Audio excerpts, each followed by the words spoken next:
Welcome to Never Too Old, a Star Wars Unlimited podcast. Welcome back. We ranked her mid B.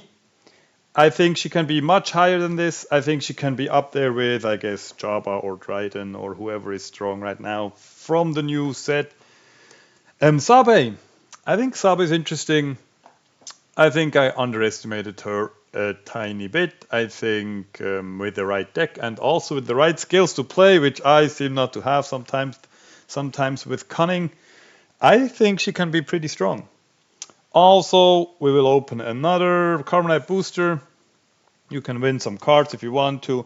Since only 2 people commented last week, both of you will just get the prizes that you wanted. So you get the booster and one of you gets the Galleon Prestige. All good. And we will also stop building decks, I guess. I will add the cards that you commented last week, but I'll just open the Carbonite. You can comment whatever you want to win, and we'll see whoever wins next time. If more people comment again next week, we will do a marble race again, or you just a Wheel of Fortune or whatever. We'll probably still play the Mon Mothma deck next week, though I just finish it up and try it a couple times and then see how it's going next week. But for now, let's DeckTech. Let's have a look at the Sabe deck that I put together for today.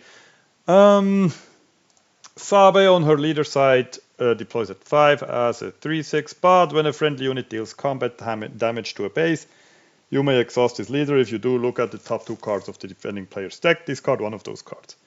I mean, it's not bad, right? I mean, it's not the greatest, not like, let's not get overexcited about it. But I mean, you have to keep one card in mind that they're drawing. If it's a good one, you have to keep it in mind. If it's not a good one, it probably goes into the resources. But we have more information about the other guy's hand than without Sabe, so that's cool. We also can discard some cards. We can never be sure that we discard, that they don't have the card in hand already. So we cannot count on that, but we can make the draws a little weaker, I guess. Sometimes it works out. We'll not know if it works out during the game. That's alright though. I mean, she's not bad. And then on her leader side, that's interesting. 3/6 like we said, but has raid 1, so Leia stat line, I guess. When this unit deals combat damage to a base, so has to go into base as well. Look at the defending player's hand. You may discard a card from it. If you do, that player draws a card. So that's insane, right? I mean, just on attack, discarding a card all the time.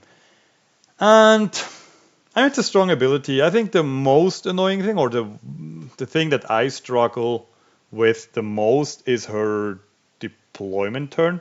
When she deploys at 5, and first of all, you have to be like careful not to get like one shot with a Plo Koon or whatever, or a Han Solo when they're at 7 or whatever. I mean, everything can happen. I mean, it's always like, how important is the discarding going to be this turn? Because you need to deploy, the opponent's going to have a turn, you're going to attack, and then you can discard something.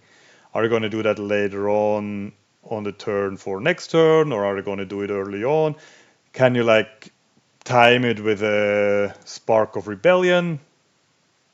And like look at their hand first and then let them play something, whatever, and then deploy later on and discard a second card.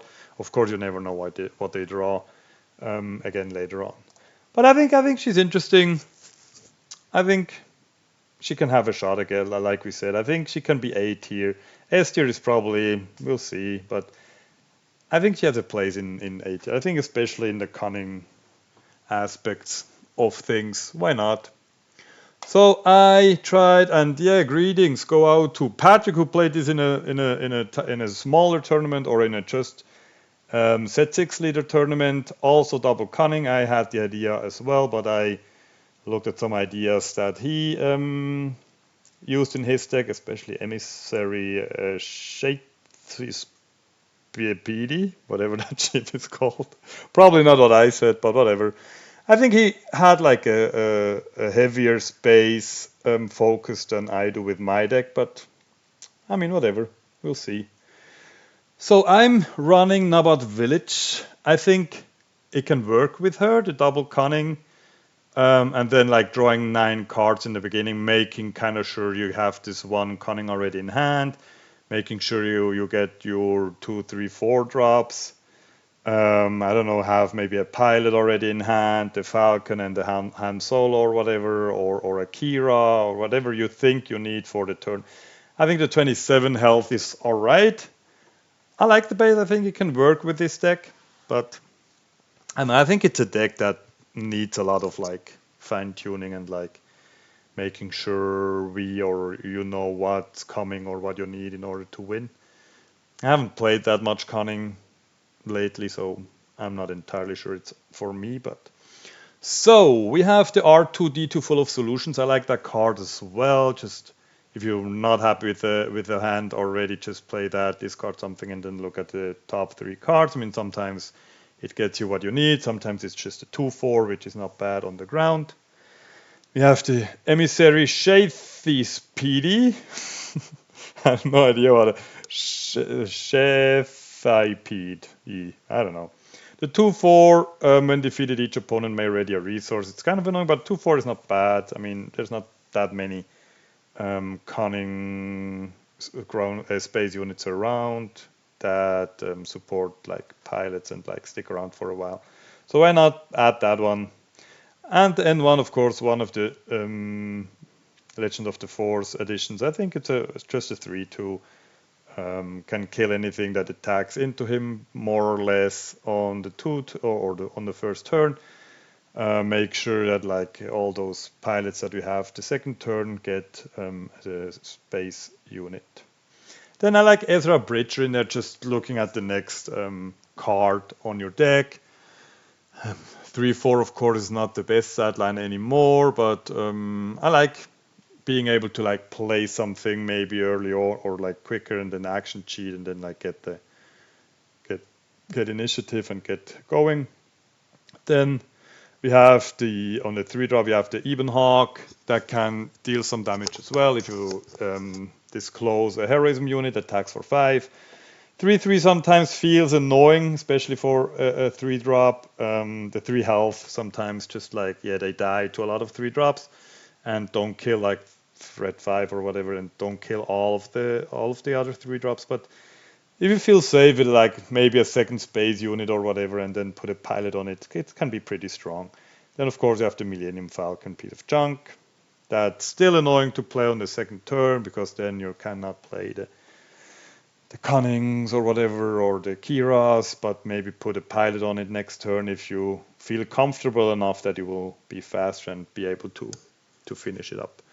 Then 4 drops, you have the Kira and the Ahsoka Tano. 3 of Kira, because Kira just allows you to look at the opponent's hand, and I think of course with Sabe you want to be able to more or less know what the opponent has in his or her hand.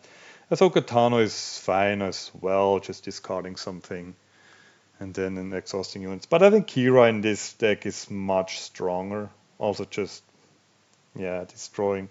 I mean, the issue sometimes is you're focusing on space, then having her on the ground alone, sometimes, they're just able to kill her right away and then play it anyway. But sometimes looking at the opponent's hand is enough. Sometimes you are able to like protect her a little bit so the opponent is not being able to play that card for a while. But I mean, it needs some like figuring out what the situation is. And then Cantina Bouncer just for 5, bouncing something can be quite strong. This as well, right? You have to be in the situation. Bouncing something sometimes feels strong, sometimes it doesn't. 3/5 for 5 is not. We all know it's not the best stat line. I mean, you have to be sure you have a way out and you know already how you're winning. If you're like bouncing and starting to tap something, especially also with the Mandalorian, just like tapping or exhausting stuff is not going to get you the win, and bouncing stuff isn't either. So you need to like keep pressure on and not just be happy with like playing the Cantina Bouncer and think, oh, that's it, that's such a good move. Sometimes it's just better to put like a light maker out and leave their units on the board and just have this huge threat in space. And when it gets destroyed, which they probably have to destroy it at some point because it attacks for 7 with a Han Solo on it for 9 right away, you can just exhaust an entire arena of the opponent. So that's sometimes it's just the way to go to just put some more pressure on.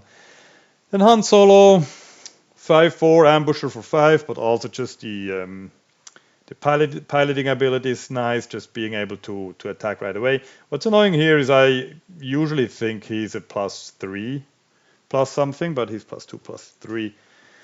So many times I felt like, oh, I can finish it up with a Han Solo attack, and then it's like I'm 1 damage short. I don't know why I think he's a +3. Then Plo Koon, yeah, we're not doing that much on the ground, but if you're able to, like, especially on the flip turn, have 2 other units out, then being able to ambush for 6 and maybe kill their leader or whatever is of course nice. Then Mandalorian, I think, is kind of after the Millennium Falcon, I guess, I don't know, the MVP here. I think playing him for 5, then being able to exhaust up to 2 ground units and having this 5/6 on the ground, it's almost Poe's stat line for 5, which is not bad, and exhausting 2 units is crazy. I'm doing the same thing, or a similar thing for 2 resources while piloting and exhausting an enemy unit in space or the ground, wherever the vehicle is. +3, +1. It's just, it's so many things you can do with the Mandalorian. And then I think the Envy's Nest still found his way or her way in the deck. I think it's just because we are actually running Nabat Village, because we can then turn or cut down on the 2-drops a little bit. We only have 9 in there. I think we're going to see one of the 2-drops in the first 9 cards. Of course, we cannot mulligan. Yeah, I like Envy's Nest still. I mean, there are games where she wins you the game alone. Of course, it's not the Han Solo deck where she gets played on the 5 resource turn, but if you have these longer games, I think she can be of value, especially also with the Hotshot Blaster later on.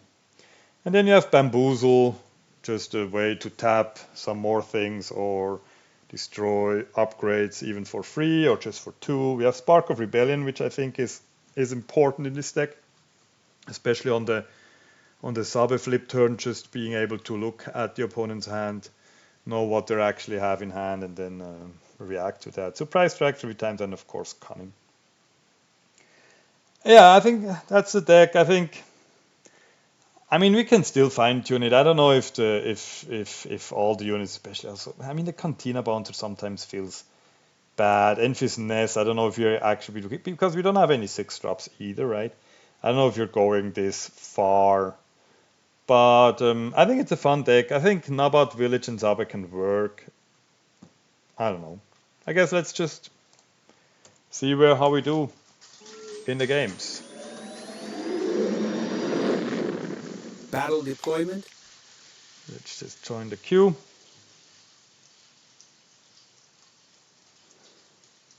Evader, haven't seen Evader in a while. Data Vault, let's have Initiative.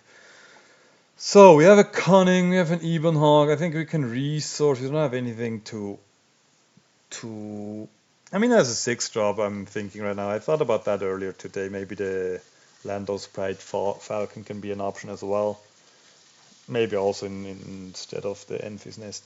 Let's resource the Ebenhog. I guess Bamboozle. We have 3 bamboozles in there. I don't think we're gonna need it early on. Then let's just go into space, I guess, and put him on the bottom, Cantina Bouncer on the bottom, and I guess Surprise Strike. We don't need to Surprise Strike quite yet. It's too bad we don't have any pilots yet. Oh, I guess let's resource the Envy's Nest. So we have a Bamboozle, a way to like tap something when we need to. Let's look at the opponent's 2 cards. I think the Open Fire is more annoying. I mean, we never know what the next card is, right? Maybe we let them draw into a better card. But I guess the Open Fire is more annoying right now. We want to be faster than him, I guess. Ebenhog, we need to keep 1 heroism card for next turn. If you have the Han Solo, it's a nice combo as well, right? Han Solo on there +2. He had an open fire in hand still, so that's all. I mean, all right. Ugh, it's annoying. Let's get rid of one bamboozle. I guess we play the cunning. We give +2/+2, and I guess we return that one to hand.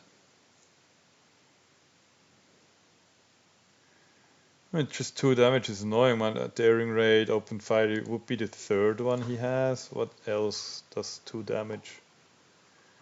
Resupply. I guess we get rid of the Devastator. So he's at 5. We can claim, it's not bad. So now we can play Han Solo. We can then Spark of Rebellion to make sure. I guess we don't need the Cantina bounce, right? It's one of those situations. The units that we need to bounce are just usually bad when played units anyway. So, do we play the Han Solo on it? Sure, why not? Piloting and then attacking for 5. Let's get rid of the Vader, I guess. And then we will Spark of Rebellion. It's okay. Spark of Rebellion. It's all good, I guess. How many life? I mean, that's annoying. He's gonna lose to the invisible hand, but whatever. I guess the HK doesn't really matter. Vader is gonna be deployed next turn. I mean, we're kind of fast, but sometimes just not fast enough. I don't know if we're gonna be fast enough here. I'm just gonna take nothing, let him keep this. We need to go to 6. He's gonna kill my N1. We can play Kira and Surprise Strike, but we can then not, or Kira and Tab Vader. I think that sounds like a plan.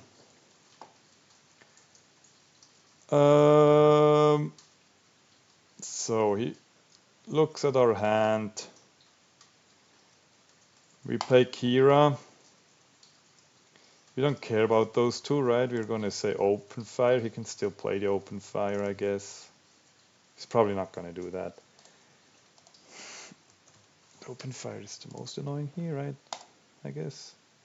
You can pay 6 for the open fire and kill it with any one of his units. If he deploys with Vader, we're just gonna tap him down.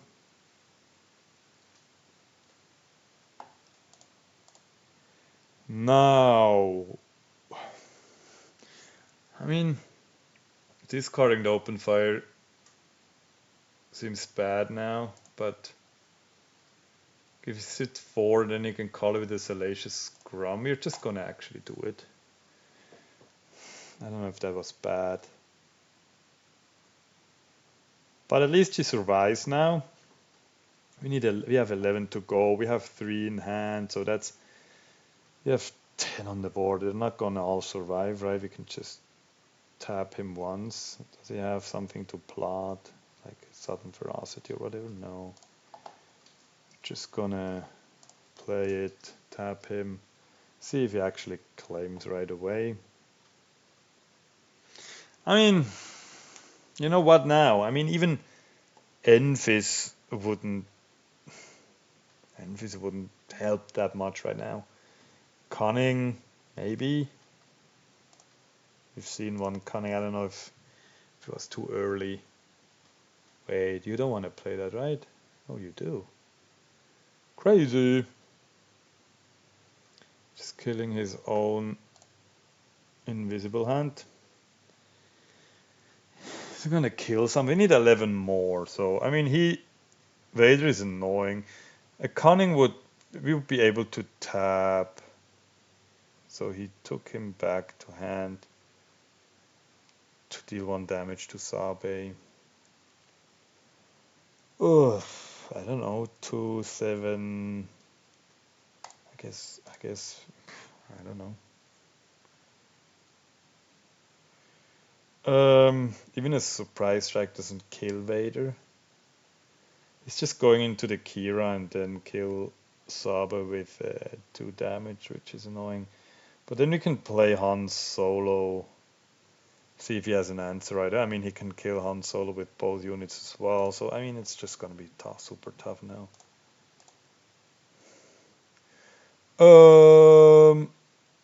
I mean, he's going to be annoying. I mean, they're all going to be annoying. I mean, those two are going to be annoying. Oh, I don't know. I don't care about the Sentinels right now. I mean, he's gonna kill Kira anyway, I guess.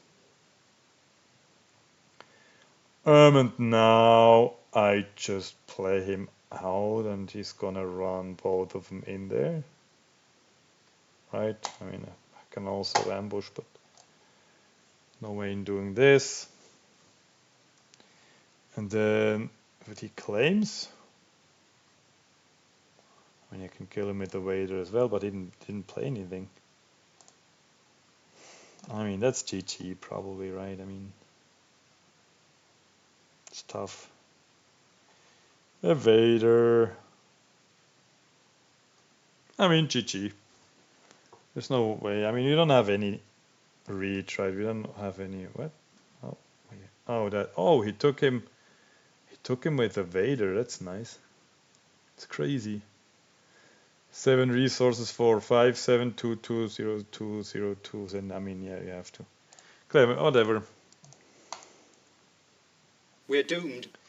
Yeah, that was. I mean, that's how it goes with those in those kind of matchups. I fear this one is gonna be similar. Gonna, yeah, nice. EQ. Talzin. 28 health base is gonna help us a little bit. So we have pilots. I like this hand a lot. I don't need 2 Even Hawks. I don't need 2 Mandalorians. So let's put this in the resources. I guess I don't need the R2. I don't need the Ezra. Mother Talzin usually doesn't have a whole lot of space units, so if you're gonna focus on that, why not? 2, 3, probably the Spark, I guess. It's at the when defeated, -2, -2. Pass. Memphis is just too early, I guess. We're not gonna get to the 7, I don't think.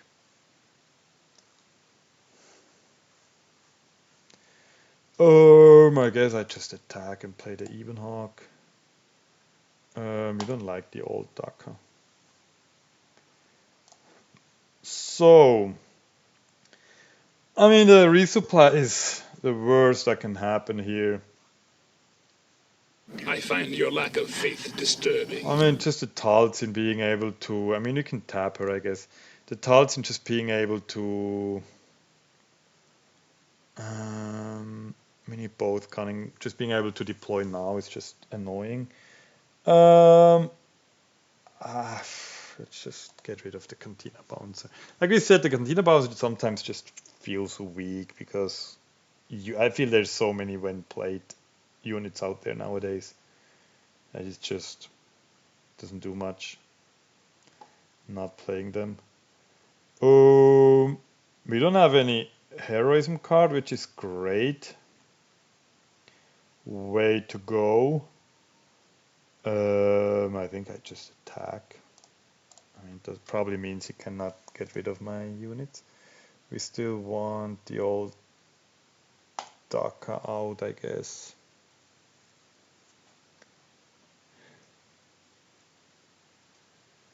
We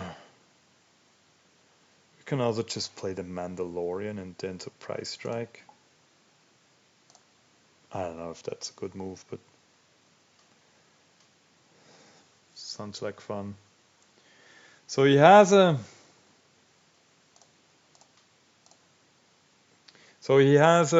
timely intervention.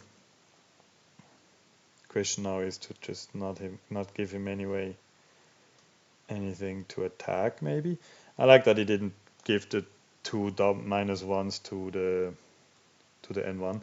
So yeah, so he's fine as well.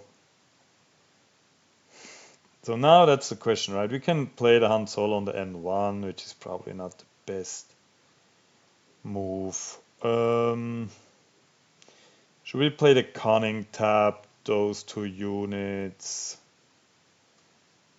Give him +4/+4? I don't know. Or just attack, have the Light Maker be there at the end. We can attack for 8 now, I guess. Guess that's better. We can save both the 2 Cunnings. I mean, Cunning is always annoying. I'm like, I have to play Cunning now because Cunning is the best card in the deck. So attack of the force if it gets exhausted. We probably don't care about both of them. So it's just 6 left. Probably should have kept the Han Solo, I guess. But I mean, it should be enough. We're just gonna. You cannot timely intervention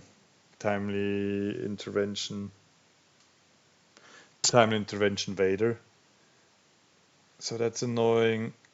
Does he have 2? No, just 1, which is alright, I guess. So we're just gonna deploy. He has to claim anyway. Yeah, I guess that's GG. We're not killing the carries either, which is good. I mean, that was lucky, but I think that's Nabat Village that like did a whole lot of work here. Like knowing we have the 2 spaceships, we have the 1 pilot, we have the 1 Cunning. GG. Hey, I think why not? I think it's I think it needs fine tuning. Like we have to be 100% sure when we want to finish the game. Like what is our biggest unit? I think the Enfys Nest.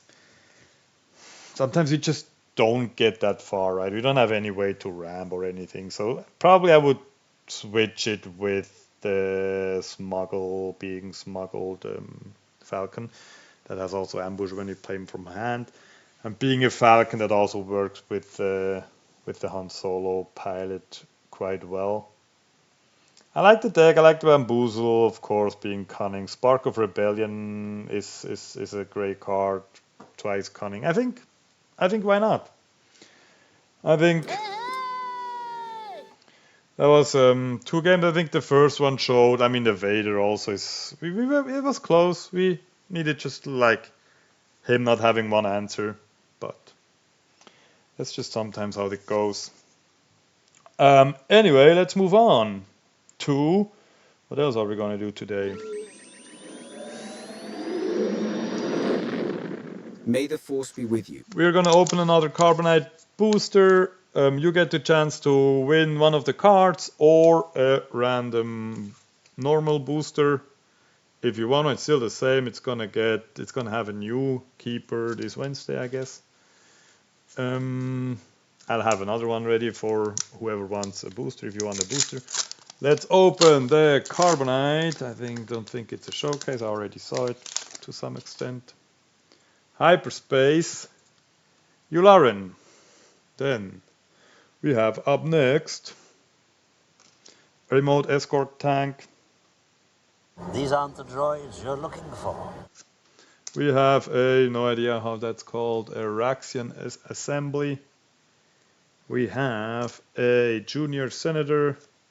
We have a Aldarian Envoys. I don't know, Alderanian is the correct term. We have a Charged with Corruption. We have a Aggressive Negotiation, an annoying card in some decks. We have a Mirage Sintel. We have a Cat Bane. I like the artwork. It's not foil. Special. I like it. It's a nice card. Cat Bane. Can be yours if you want to win it. You just need to comment that you love this video and that you want to win the Cat Bane. We have a whatever trooper, we have a Beguile, whatever that's called. We have a Cruel Commandos. We have a Mina Bonteri. We have a Major Partagas, I think his name is. Not the greatest booster so far. We have a foil Hyperspace Crate Veteran, and we have a Last Chance. Whatever. Charged with Murder. Yep, that was not a great booster pack either. I guess we have the Cat Bane or a regular normal booster pack. If you want to win any of the cards or a regular booster pack, comment this video, like it, subscribe, whatever you want. Let me know what you think about my Sabe deck. Let me know if you think Sabe has a shot. I got a bad feeling about this. I find your lack of faith disturbing. There we go, just making sure I hit these buttons every now and then. Anyway, I hope you enjoyed. Let's see each other next week. Have a nice week, and bye bye, you guys.